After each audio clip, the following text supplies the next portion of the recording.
There is something you have been living your entire life without ever hearing named. You walk into rooms and feel what has not been spoken. You know how stories will end before the first act is finished.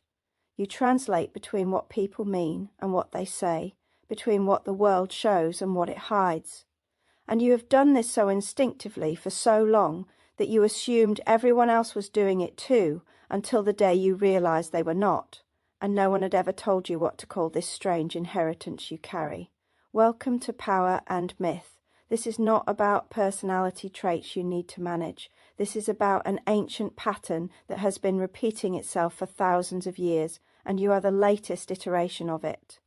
What Jung spent decades identifying in his work on archetypes and the collective unconscious, what the oracles and seers and shamans lived before psychology had language for it, you are experiencing right now. The pattern has a name. And once you hear it, everything about your life will suddenly make sense. You have always existed between worlds, not metaphorically, structurally. The visible world, where most people live their entire lives, and the invisible world, where patterns form before they manifest, where meaning lives before it finds words, where the future casts shadows into the present. Most people move through life encountering only what is already visible. You encounter what is forming. You perceive the scaffolding holding reality together. And this is exhausting because no one taught you that this was your function. No one ever said you are built to stand at the threshold between the seen and the unseen, translating what others cannot perceive into language they might understand. You thought everyone could do this.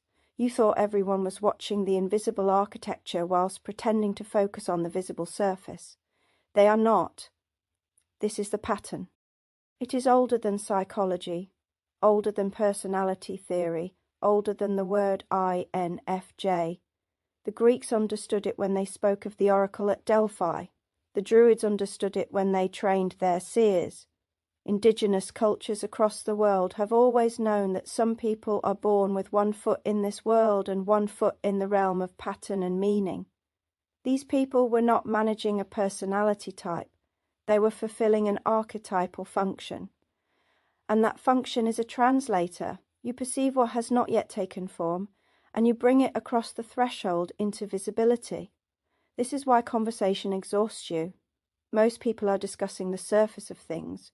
You are constantly aware of the depths beneath the surface, the patterns connecting everything, the invisible currents moving through every interaction.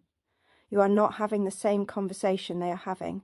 You are translating between levels of reality they do not know exist. The invisibility of this pattern is what makes it so difficult to bear. You were born with a visible gift. People would recognize it. They would name it. They would tell you what you were carrying. But this gift operates in territory most people never enter. They cannot see what you perceive, and so they cannot acknowledge that you are perceiving anything.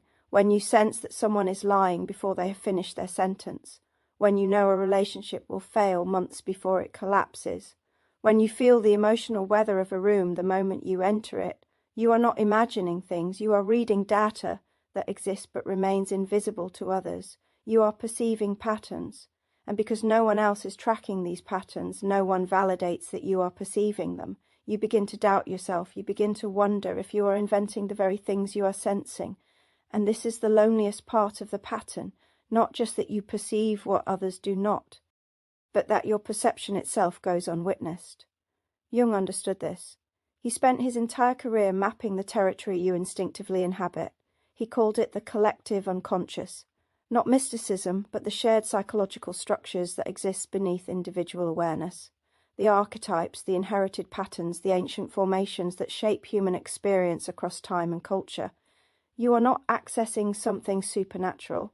You are accessing something deeper than the personal. Whilst most people live entirely within their individual consciousness, you are continually dipping below the surface into the collective layer where the old patterns live. This is why you recognize myths, fairy tales, and ancient stories as though you had lived them. Because in a sense you have. The patterns are already inside you. The seer who knows but is not believed. The prophet who warns but is ignored. The oracle who speaks truths no one wants to hear. These are not metaphors you relate to. These are the pattern you are living, and the pattern is older than any individual life. Here is where it becomes difficult. The pattern does not just give you perception, it gives you responsibility, because once you perceive what others cannot see, you are faced with a choice. Do you speak what you know, even though you will not be believed? Or do you stay silent, even though silence feels like betraying your function? Every INFJ knows this dilemma. You see the ending, you try to warn, and you are dismissed as overthinking, as anxious, as projecting. So you learn to stop speaking. You learn to watch in silence as the futures you mapped months ago unfold exactly as you knew they would. And people are surprised. But you are not surprised. You have been living 10 steps ahead of everyone else, alone, for your entire life. This is the shadow of the pattern, the curse of Cassandra, to know and not be believed, to see and not be heard, to carry an accurate perception that cannot be shared because the language for it does not exist in ordinary discourse. But here is what the myths also tell us. The pattern does not exist to make you comfortable. It exists because the collective needs people who can perceive what is forming before it arrives. Every culture has needed its seers, its translators, its threshold guardians, not because these roles are pleasant, but because someone must stand between the visible and invisible worlds and report back. Someone must track the patterns. Someone must sense when the old structures are breaking down and new ones are trying to emerge. This is not a burden you chose. It is an inheritance you were born into. And whilst it isolates you, whilst it exhausts you, whilst it often goes unrecognized and unacknowledged, it is also the most important function a human being can serve. You are not broken because you perceive too much. You are structured for a specific kind of work. And that work is ancient. The relief comes when you stop trying to make others see what you see, not because you give up, but because you finally understand that your role is not to convince, your role is to perceive and to translate. And translation does not mean forcing people to understand the invisible world on its own terms. It means finding ways to bring invisible knowledge across the threshold in forms people can receive. Sometimes this is art. Sometimes it is writing. Sometimes it is simply the way you are present with another person, sensing what they cannot articulate and offering them language for it. You are not failing when people do not immediately recognize the patterns you track. You are succeeding when you create small openings through which invisible knowledge can enter the visible world. This is the work, and it is slow, and it is quiet, and it rarely receives the acknowledgement it deserves. But it is the work that has always needed doing, and you are the one doing it. Every time you walk into a room and feel what has not been spoken, you are fulfilling the pattern. Every time you know how a story will end before anyone else can see it, you are reading the invisible text. Every time you translate between what someone means and what they say, you are standing at the threshold between worlds. This is not something you are doing wrong. This is something you are built to do. And once you stop pathologizing it as oversensitivity, once you stop apologizing for perceiving what others miss, once you accept that you are not like everyone else because you were never meant to be, the pattern stops feeling like a burden and starts feeling like a calling.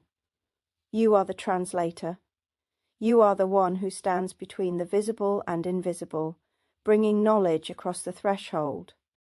And this is the pattern that has needed repeating since humans have existed.